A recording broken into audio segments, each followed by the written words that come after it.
So alam nyo sa atin, kaya hindi tayo minsan nagtatagumpay sa marketing, we cannot get the attention of other people.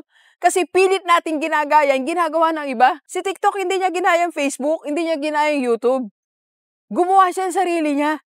Kaya napauso niya yung maikli lang, 30 seconds.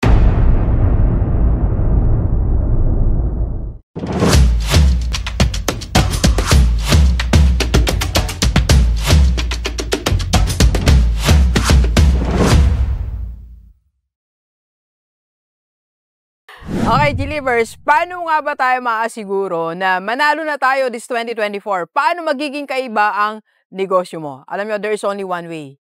One way para magtagumpay ka na this 2025 is to apply this new marketing strategy. Alam nyo ba ang buhay natin as business owner, hindi lang naman nakasalalay sa produkto yan. Kasi tingnan natin ang daming magkakamukhang produkto. Pare-pareho ng produkto, pare-pareho ng services. Pero bakit yung isa nagtatagumpay? Yung siyam hindi nagtatagumpay. Yung siyam may the same product, the same services, hindi pinapansin. Because of this one marketing strategy. So, para tayo magtagumpay, ito, gawin natin. One strategy is to disrupt the attention of the existing market.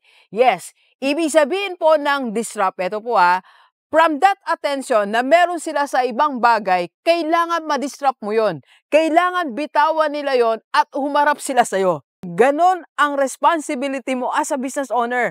Ganito imagine mo, meron mga batang naglalaro, 10 yan. Ang gagawin mo ngayon, yung 10 na yan, kailangan lumingon lahat sila sa'yo at iwanan ang nilalaro nila.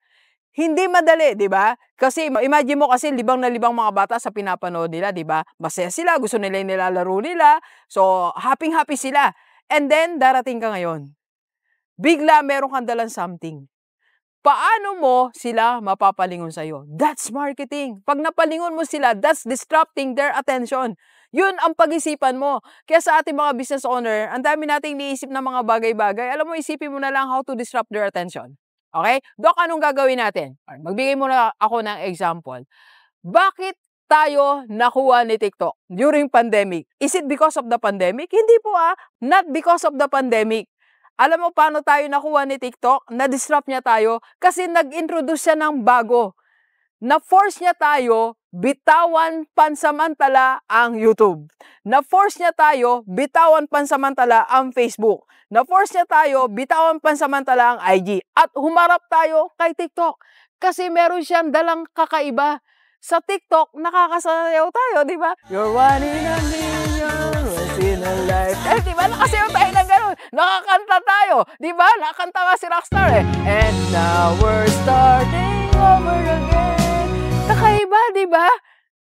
Naging tayo ang bida. Tama? Naging bida ka sa TikTok. Sa Facebook, ang bida, yung sinusubaybayan natin, yung influencer, yung mga artista. Pero si TikTok, ginawa ka niyang bida. Imagine mo, nakaka-arte ka, nakakakanta ka, nakakasayaw ka. Na-disrupt niya yung attention natin. Gano'n natin kamahal ang Facebook? Mahal na mahal natin Facebook, di ba? Gano'n siya kalaga sa atin. Pero binitawan mo siya. TikTok was able to manage na bitawan natin ang Facebook para humarap sa kanya. Ganon kagaling ang marketing strategy niya. Hindi siya naging kamukha ng Facebook, iniba niya totally. So alam nyo sa atin, kaya hindi tayo minsan nagtatagumpay sa marketing, we cannot get the attention of other people. Kasi pilit natin ginagaya yung ginagawa ng iba. Si TikTok hindi niya ginaya yung Facebook, hindi niya ginaya yung YouTube. Gumawa siya ng sarili niya. Kaya napauso niya yung maikli lang, 30 seconds. Meron kang content, di ba? Maraming gusto maging vlogger, hindi naging vlogger. Kasi ang requirement, mga 5 minutes, 7 minutes, para magkaroon ka ng video sa YouTube, sa Facebook, ilang minutes ang requirements. Pero sa TikTok, seconds lang. Kayang-kaya mo at hindi mo kailangan magsalita. Another example, bakit nagtagumpay si Elon Musk? Disruption.